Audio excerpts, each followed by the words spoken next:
आज हम सब डेली करंट अफेयर देखेंगे जो कि सभी कॉम्पिटिटिव एग्जाम के लिए काफी महत्वपूर्ण है। और आज हम लोग जो है 15 अप्रैल का इतिहास देखेंगे। तो 15 अप्रैल 1895 बाल गंगाधर तिलक ने रामगढ़ किले में शिवाजी उत्सव का उद्घाटन किया। 15 अप्रैल 1923 डायबिटीज से पीड़ित लोगों के लिए इंसुलिन बाजार में उपलब्ध हुआ। 15 अप्रैल 1994 भारत सहित 109 देशों द्वारा गैट अक्षर का प्रयोग हुआ। 15 अप्रैल 2004 राजीव गांधी हत्याकांड से जुड़े लिठे उग्रवादी वी मुरलीधरन की कोलंबो में हत्या की गई। 15 अप्रैल 1948 हिमाचल प्रदेश राज्य की स्थापना हुई। आगे बढ़ते हैं 15 अप्रैल से जुड़ी हुई एमसीक्यू क्वेश्चन जो कि राष्ट्रीय व अंतर्राष्ट्रीय करंट अफेयर्स से संबंधित है। पहला सवाल, हाल ही में म्यूजिक ड्रामा अकादमी का आयोजन कब तक किया जा रहा है? तो ये जो है 9 से 17 अप्रैल तक किया जा रहा है। म्यूजिक ड्रामा अकादमी 9 से 17 अप्रैल 2024 तक शक्ति संगीत और नृत्य महोत्सव उत्सव का आयोजन कर रही है। यह त्योहार देश भर में 7 अलग अलग शक्ति पीठों में मनाया जाता है। यह कार्यक्रम शुभ नवरात्रि अवधि के दौरान देश में मंदिरों को पुनर्जीवित करने के लिए कला प्रवाह श्रृंखला का आयोजन किया जा रहा है। आगे देखेंगे क्वेश्चन नंबर हमारा सेकेंड है, हाल ही में कहां साइंस पार्क का निर्माण किया जा रहा है? तो साइंस पार्क का निर्माण जो है नई दिल्ली में हो रहा है। बच्चों की रचनात्मक और ज्ञान को बढ़ाने के लिए अब दिल्ली में साइंस पार्क बनने वाले हैं। नई दिल्ली नगर पालिका परिषद शहर के बीच में एक साइंस पार्क बनाने जा रही है। तुगलक क्रीसेट्स रोड पर एनडीएमसी के साइंस और ह्यूमैनिटीज सेंटर में 3642 वर्ग मीटर के हर क्षेत्र पर यह बनने वाला है। इस प्रोजेक्ट का उद्देश्य छात्रों के लिए पढ़ाई को इंटरैक्टिव बनाना है।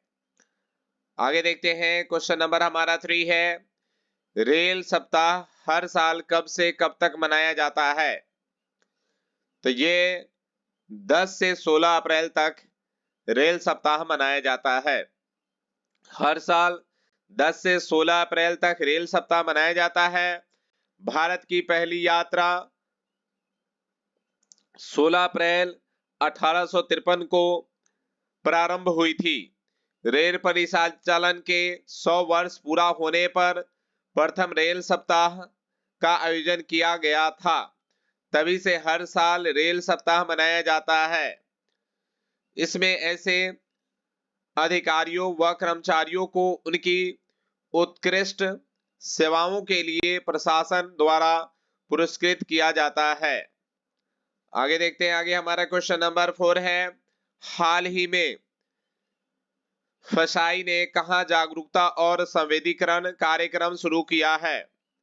तो ये जो है दिल्ली में किया है।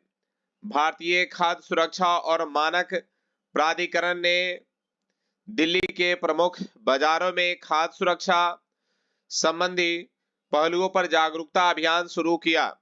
इस अभियान के जरिए खाद्य व्यवसाय के संचालकों को जैविक खेती, कच्चे माल के परीक्षण, कीटनाशक अवशेषों के दुष्प्रभाव, कृत्रिम रूप से पकाने और गैर अनुमोदित रसायनों का उपयोग करके मोम कोटिंग के महत्व के बारे में जागरूक किया गया। आगे देखेंगे, आगे हमारा क्वेश्चन नंबर 5 है, हाल ही में कौन सा देश हेपेटाइटिस के मामले में शीर्ष पर रहा है?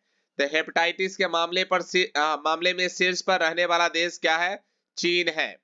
विश्व स्वास्थ्य संगठन की रिपोर्ट के अनुसार 2022 में 35 मिलियन संक्रमणों के साथ चीन के बाद भारत में हेपेटाइटिस बी और सी के मामलों की संख्या दूसरे स्थान पर थी। हेपेटाइटिस यकृत की सूजन है जो विभिन्न प्रकार की स्वास्थ्य समस्याओं का कारण बन सकती है और घातक हो सकती है। आगे देखते हैं, आगे क्वेश्चन नंबर हमारा 6 है, हाल ही में किसने अपने नए लोगो का अनावरण किया है? तो ये है CCL ने नए लोगों का अनावरण किया है। हाल ही में सेंट्रल कोलफील्ड्स लिमिटेड ने नया लोगो और टैगलाइन जारी किया है। कंपनी का कहना है कि यह लोगो कोयला उत्पादन के साथ साथ सस्टेनेबल माइनिंग को प्रदर्शित कर रहा है। साथ ही नया आधिकारिक टैगलाइन अब फ्यूलिंग सस्टेनेबल ग्रोथ होगा। यह लोगो कॉर्पोरेट कम्युनिकेशंस और पब्लिक रिलेशंस डिपार्टमेंट्स द्वारा इन हाउस डिजाइन किया गया है। आगे देखेंगे, आगे हमारा क्वेश्चन नंबर 7 है, हाल ही में पूरे भारत में स्टार्टअप और सशक्त बनाने के लिए कैनरा बैंक ने किस IIT के साथ साझेदारी की है? तो ये जो है IIT बॉम्बे के साथ।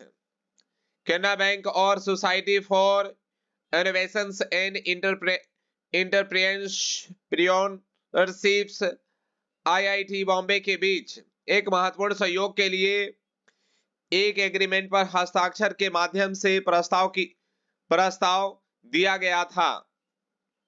इस ऑडियोलॉजी का उद्देश्य यूनेस्को को वित्तीय सहायता प्रदान करना है जो इकोसिस्टम के लिए एक महत्वपूर्ण बिंदु है। कैनरा बैंक अपनी कैनरा स्टार्टअप योजना के माध्यम से पूरे भारत में औद्योगिक इकाइयों की स्थापना, प्रचार और आधुनिकीकरण के लिए वित्तीय सहायता प्रदान करता है। आगे देखेंगे, आगे हमारा क्वेश्चन नंबर 8 है, हाल ही में किस देश ने WTO में चावल के लिए शांति खंड लागू किया है? तो ये जो है भारत ने किया है।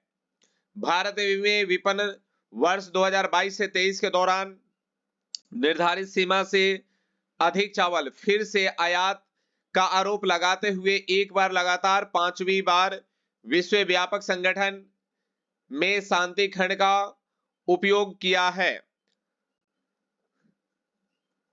10% घरेलू समर्थन सीमा का उल्लंघन करने के बावजूद भारत का 213 वाली मंत्रिस्तरीय बैठक में शांति खंड प्रोविजन के कारण तीव्र प्रभाव सामना नहीं करना पड़ा। आगे देखेंगे, आगे हमारा क्वेश्चन नंबर 9 है, हाल ही में भारत और किस देश ने सुरक्षा चुनौतियों का आकलन किया और आतंकवाद पर विचारों का आदान प्रदान किया है?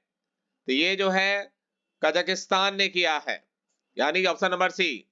आतंकवाद के खिलाफ भारत और तजाकिस्तान साथ आए हैं। विदेश मंत्रालय की ओर से जारी एक रिपोर्ट के अनुसार भारत को कजाकिस्तान ने एक ज्वाइंट कार्य समूह की बैठक के दौरान आतंकवाद विरोधी चुनौतियों का आकलन किया। इस दौरान दोनों देशों ने दक्षिण एशिया में सीमा पार आतंकवाद पर भी विचारों का आदान प्रदान किया है। आगे देखिए, आगे हमारा क्वेश्चन नंबर 10 है, हाल ही में मोटे कार्लो मास्टर्स में मुख्य ड्रॉ मैच खेलने वाले पहले भारतीय खिलाड़ी कौन बने हैं? तो इसका ऑप्शन है बी नंबर सही है, सुमित नागल बने हैं।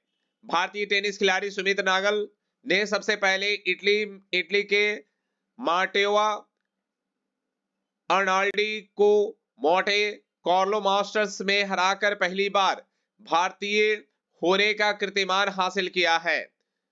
95 रैंकिंग वाले नागल्स जो विजय अमृतराज और रमेश कृष्ण के बाद मोंटे कार्लो में मुख्य ड्रामा में शामिल होने वाले केवल तीसरे भारतीय थे।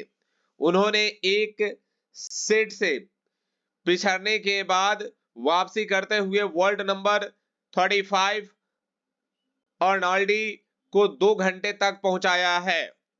इसी के साथ आज के सभी महत्वपूर्ण करंट अफेयर खत्म हुए। आप सभी जो है मोटिवेशन बनाए रखने के लिए जो है आप सभी जो है लाइक शेयर कमेंट करेंगे और अभी तक चैनल को सब्सक्राइब नहीं किए हैं तो चैनल को सब्सक्राइब भी कर लेंगे।